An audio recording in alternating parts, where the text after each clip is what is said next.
એક રોકાણકાર મિત્રનો સવાલ એવો આવ્યો છે કે માર્જિન ઓફ સેફ્ટી શું છે, મને માર્જિન ઓફ સેફ્ટી વિશે થોડી વિગત આપશો.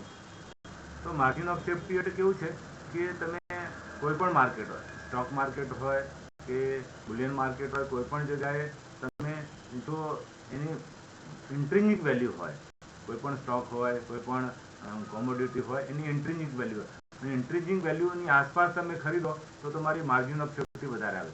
માર્જિન ઓફ સેફ્ટીનો મતલબ એમ છે કે તમે જે રિસ્ક છે ભાવ ઘટવાનું એ ઓછામાં ઓછું છે, તમને વધારે સેફ્ટી મળે છે. તમે જો ઇન્ટ્રિન્સિક વેલ્યુના નજીકના ભાવે જો ખરીદ્યો હશે તો તમને લોસ જવાના ચાન્સ ખૂબ જ ઓછા થશે. એટલે એ એક પ્રકારની ઇન્વેસ્ટમેન્ટ થિયરી છે કે જેમાં જ્યારે કોઈ પણ સ્ટોક્સ હોય અથવા કોઈ પણ કોમોડિટીઝ હોય એની જે મૂવિંગ એવરેજીસ હોય, 200 દિવસની મૂવિંગ એવરેજીસ હોય, 50 દિવસ મૂવિંગ એવરેજ, એની નજીકના ભાવે તો મળતા હોય અને લાંબા સમય સુધી કન્સોલિડેશન થયું હોય ત્યાર પછી જો ખરીદવામાં આવે તો એમાં માર્જિન ઓફ સેફ્ટી ખૂબ વધી જાય છે. એટલે આ થિયરી પોપ્યુલર વોરન બફેટ દ્વારા કરવામાં આવી હતી.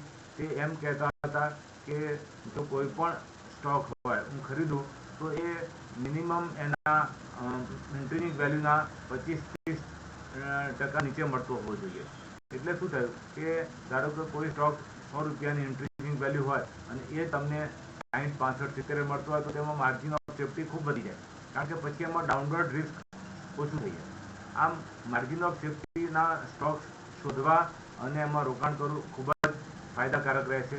પણ સવાલ એ આવે છે કે માર્કેટમાં બે પ્રકારની વસ્તુ હોય છે.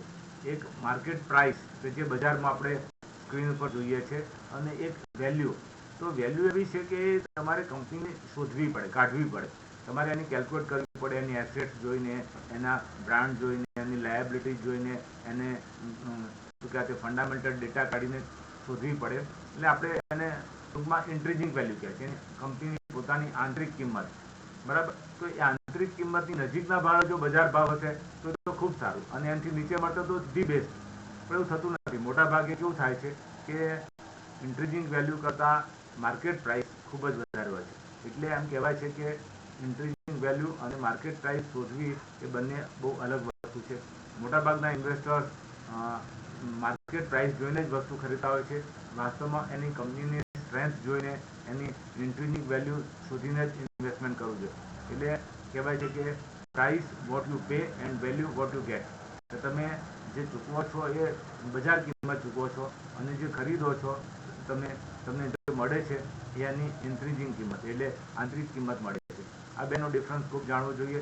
એટલે ઇન્વેસ્ટરે ફંડામેન્ટલ રિસર્ચમાં આ જોવું જોઈએ કે કંપનીની ROE, રિટર્ન ઓન ઇક્વિટી કેટલું છે, રિટર્ન ઓન એસેટ્સ કેટલું છે, રિટર્ન ઓન નેટવર્થ કેટલા છે, અને એનું દેવું કેટલું છે. આ બધા ફંડામેન્ટલ જોયા પછી પોતે કિંમત પર આવી શકે છે. અને આ કિંમતની નજીકના ભાવે જો મળતું હોય તો એ સ્ટોક્સ અથવા કોમોડિટી ખૂબ જ માર્જિન ઓફ સેફ્ટી ધરાવે છે. આમ માર્જિન ઓફ સેફ્ટીનો કન્સેપ્ટ ખૂબ જાણીતો છે, અને બજારમાં જ્યારે મોટું કરેક્શન આવે અથવા જો કોઈ સ્ટોક ટર્નઅરાઉન્ડ બને ત્યારે એમાં માર્જિન ઓફ સેફ્ટી વધારે હોય છે. Thank you.